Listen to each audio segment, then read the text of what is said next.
नमस्कार छात्रों, स्वागत है आपका अपना YouTube channel RPSC Rajasthan GK पर। देखिए दोस्तों, हम गुर्जर प्रतिहार शासक के बारे में पढ़ रहे थे, तो हमने भोज तक पढ़ा था। आज हम पांचवें शासक हैं यशोवर्धन, इसके बारे में पढ़ेंगे। ये तात के पुत्र थे, मंडोर का एकमात्र प्रतिहार राजा जिन्होंने भागवत धर्म को संरक्षण दिया। तो अपने को यशोवर्धन के बारे में क्या ध्यान रखना है कि इन्होंने भागवत धर्म को संरक्षण दिया था, कुओं एवं तालाबों का निर्माण करवाया, गायों को संरक्षण एवं गौ सेवा समिति का गठन किया और सूर्य कुंड का निर्माण किया। तो मंडोर में सूर्य कुंड का इन्होंने निर्माण किया था यशोवर्धन ने। आगे शासक बने सिलुक। सिलुक चंदुक के पुत्र थे, मंडोर प्रतिहारों में 10वें शासक हैं और बल देश यानी जैसलमेर के राजा देवराज भाटी को हराया। यानी अपने को ये ध्यान रखना है कि जो जैसलमेर बल देश जिनका जो जैसलमेर है उनका प्राचीन नाम था बल देश, तो इनके राजा थे देवराज भाटी, उनको हराया था। तवन प्रदेश या त्रावण प्रदेश जो कि पश्चिमी राजस्थान को कहा जाता था, उस पर भी इन्होंने अधिकार किया। यानी जैसलमेर पश्चिमी राजस्थान में आता है, तो पश्चिमी राजस्थान पर सर्वप्रथम सिलुक ने अधिकार किया था। जोधपुर में सिद्धेश्वर महादेव मंदिर का निर्माण करवाया। ये थोड़ा सा इम्पोर्टेंट है, ये आप ध्यान रखना है।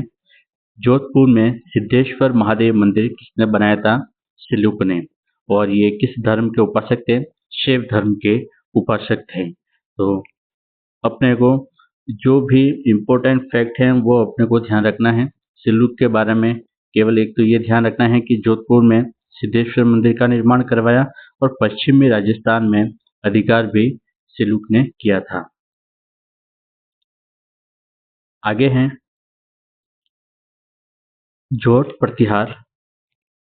ये सिलुक के पुत्र थे, कला साहित्य का उत्थान करवाया। यानी कला साहित्य को इनके शासनकाल में उत्थान करवाया इन्होंने। एकमात्र प्रतिहार शासक जिनको वीणा बजाते हुए दिखाया गया। जिस प्रकार समुद्रगुप्त को दिखाया गया था, उसी प्रकार गुर्जर प्रतिहार शासकों में एकमात्र ये शासक हैं जिन्हें वीणा बजाते हुए दिखाया गया। किन्हें? जोट प्रतिहार को। मारवाड़ की रावल जाति को संरक्षण दिया। गंगा नदी में इन्होंने समाधि ली थी। ये थोड़ा सा फैक्ट ध्यान रखना है, गंगा नदी में समाधि भी ली थी। जोट प्रतिहार के बाद में कुछ समय भीलादित्य का भी शासक रहा।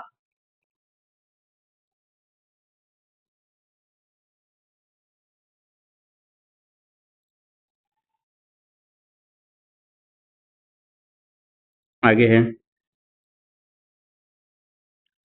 शासक है आगे कक। भीलादित्य के पुत्र थे। यानी जो भीलादित्य इन्होंने कम समय ही शासन किया था, कुछ विशेष फैक्ट नहीं है इनके बारे में। तो इनका पुत्र है कक।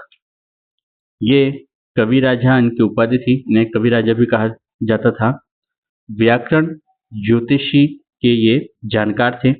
भीनमाल शासक नागभट्टदित्य के सामंत थे। क्या थे? सामंत थे। किनके सामंत थे कक? नागभट्टदित्य। भीनमाल के जो शासक थे नागभट्टदित्य, इनके क्या थे? सामंत थे। अब इनकी रानियों के बारे में बात की जाए तो एक रानी है पद्मनी और एक दुर्लभ देवी। तो पद्मनी के जो पुत्र हुए उनका नाम था बाउक और दुर्लभ देवी के पुत्र हैं उनका नाम है कक्कुक। तो अब जो गुर्जर प्रतिहार के जो शासक आएंगे वो इम्पोर्टेंट है, एग्जाम में पूछे जाते हैं इनके बारे में। तो आगे चलते हैं। जो पद्मनी के पुत्र थे उनका नाम था बाउक। तो कक व रानी पद्मनी के पुत्र थे। राजा मयूर को इन्होंने हराया। मंडोर के विष्णु मंदिर में बाउक प्रशस्ति बाउक प्रशस्ति का निर्माण करवाया, ये ध्यान रखना है। तो वैसे नाम से ही स्पष्ट हो जाता है बाउक प्रशस्ति किसने लिखवाई, बाउक ने। आगे शासक है ककुक, जो कि कक के पुत्र हैं और इनकी रानी, इनकी ककुक की जो माताजी का नाम था दुर्लभ देवी, इनके पुत्र थे ये। इनका उपनाम है प्रतिहारों का कर्ण। कुवलय माला में कहा गया है, कुवलय माला जो ग्रंथ है उसमें प्रतिहारों का कर्ण किस शासक को कहा गया, ककुक को कहा गया। तो ये फैक्ट आप थोड़ा सा ध्यान रखना है। तो प्रतिहारों का कर्ण किसे कहा गया, ककुक को। और ये जानकारी किसमें मिलती है, कुवलय माला में मिलती हैं। और ये थोड़ा सा साथ में ये भी देख लेते हैं कि प्रतिहारों का कर्ण ककुक, राजपुताने का कर्ण किसे कहा गया, राय सिंह को। कलयुग का कर्ण लूणकरण, मेवाड़ का कर्ण किसे कहा गया, भामाशाह को। चौहानों का कर्ण किसे कहा गया, हमीर देव को। तो ये इस प्रकार से प्रश्न पूछे जाते हैं। तो राजपुताने का कर्ण राय सिंह, कलयुग का कर्ण लूणकरण, मेवाड़ का कर्ण भामाशाह, चौहानों का कर्ण हमीर देव को कहा गया। तो ये साथ में आपको ये भी ध्यान रखना है इसमें। और प्रतिहारों का कर्ण ककुक को। ककुक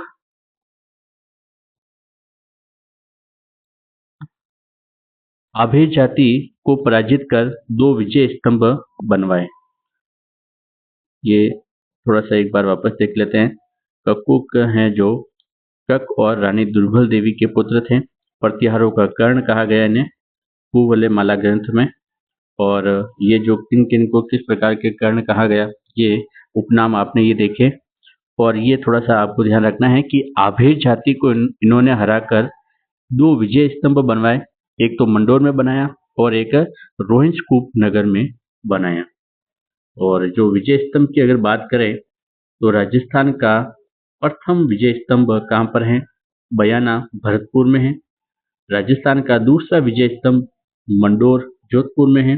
इसका निर्माण भीनमाल राजा ककुक ने करवाया। यानी जो मंडोर में जो विजय स्तंभ बनवाया यह ककुक ने बनवाया है। किन्हें पराजित कर, आभेर जाति को पराजित करके बनाया था। तो ये फैक्ट भी थोड़ा सा ध्यान रखना है आपको।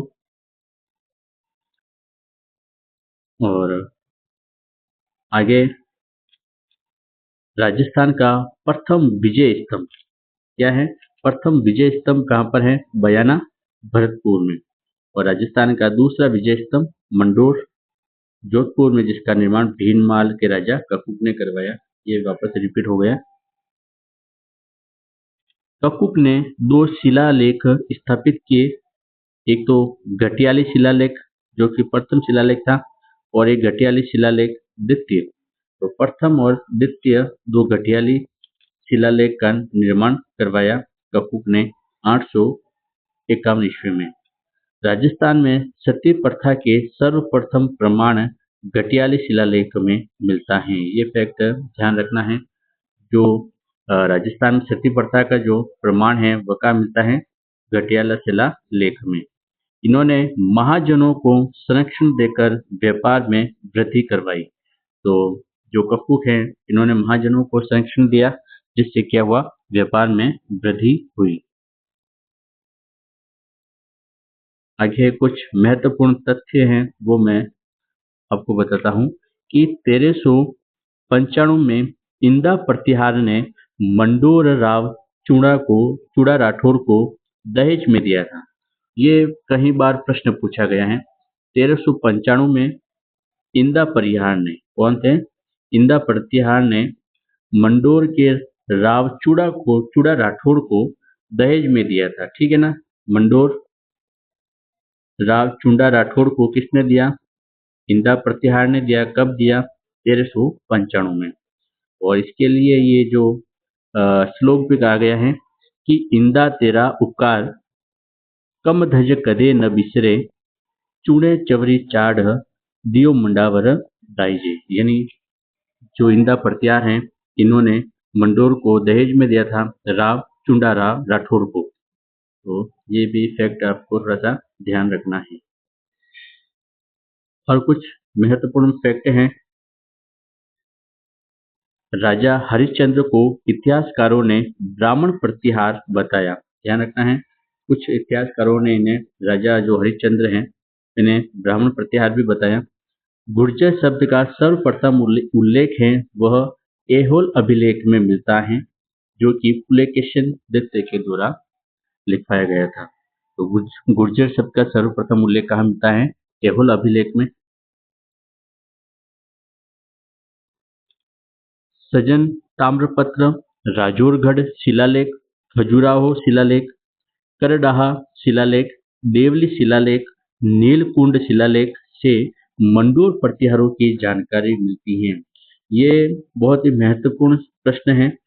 ये आपको ध्यान रखना है, प्रश्न पूछा जाता है कि भाई इनमें से किस शिलालेख में मंडोर के प्रतिहारों की जानकारी नहीं मिलती है, तो इसमें से कोई 3 ऑप्शन दे देंगे आपको और एक दूसरा दे देंगे, तो आपको ये नाम याद रखने हैं। देखिए वापस देख लेते हैं क्या क्या याद रखना है। एक तो सजन ताम्रपत्र, राजौरगढ़ शिलालेख, खजुराहो शिलालेख, करडाहा शिलालेख, देवली शिलालेख, नीलकुंड शिलालेख। तो इनमें से इन्होंने ये जो गुज्जर प्रतिहार हैं इनकी जानकारी मिली है। स्कंद पुराण में पंच द्रविड़ों का उल्लेख है, जिसमें एक द्रविड़ गुज्जर को बताया गया है। तो ये भी थोड़ा सा फैक्ट है, ध्यान रख लेना। वैसे ये कम पूछा जाता है, लेकिन ये थोड़ा सा इम्पोर्टेंट है, ये याद रख लेना आप। तो आज हमने गुज्जर प्रतिहारों के बारे में यहाँ तक पढ़ा है, आगे अगले वीडियो में और पढ़ेंगे इससे आगे। तो आज के लिए बस इतना ही। जय हिंद, जय भारत।